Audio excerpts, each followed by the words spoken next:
Hey, John. Hey, Natalie. Good to see you. Good to see you. So tell me, what are you working on right now?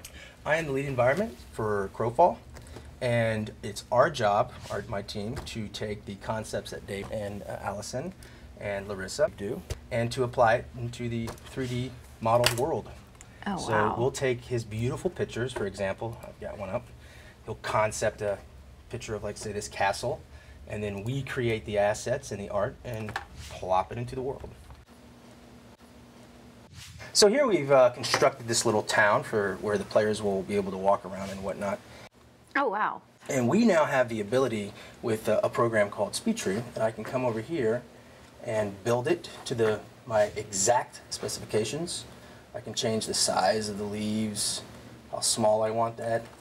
And then that gives me the ability to come in here and paint like I would a texture, but with trees. Oh, so you can do multiple trees at the same time? Multiple trees, and I can change the size and scale.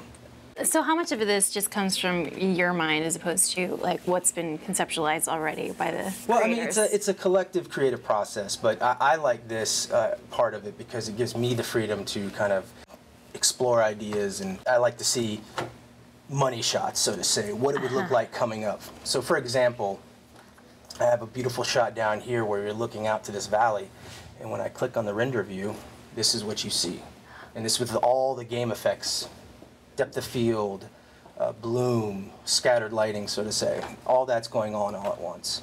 That is an incredible forest. Do you create the sky as well? We do create the skies. We will, some of this stuff is still placeholder, but we'll be painting the skies, and with certain types of programs we can create clouds and rain and snow, and it's pretty amazing. This program gives us the ability to do just about everything we need to do. Oh my goodness, so these are all individually thatched roofs and everything. Can you duplicate those as well? We can, and these are set up in such a way that I can take a piece of anything and piece it all together.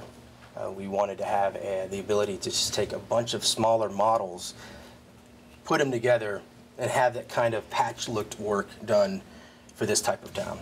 So how do you make it, like, what are the little intricacies that you guys use to make it not necessarily of this world, but to make it look otherworldly? Well, first it would start with concept. So Dave gives us some concepts. We then take it to the modelers, and we'll model it out. And then we UV it, and then we texture it, and then we bring it into the game, and then we just start moving it around, adjusting sliders for lighting, and well, maybe have to bring it back into Photoshop and check it and see if it looks good and bring it back in. So it's an involved process. What's going to be happening for Crowfall is we will be taking segments like this and randomly producing it. It's going to be pretty amazing. That is incredible. And it looks like you can add age to the stones. We can paint all that in, and it just gives me the ability to come in here if I didn't say like this stone right here. Mm-hmm. I can come back in and start to paint over it with a different texture.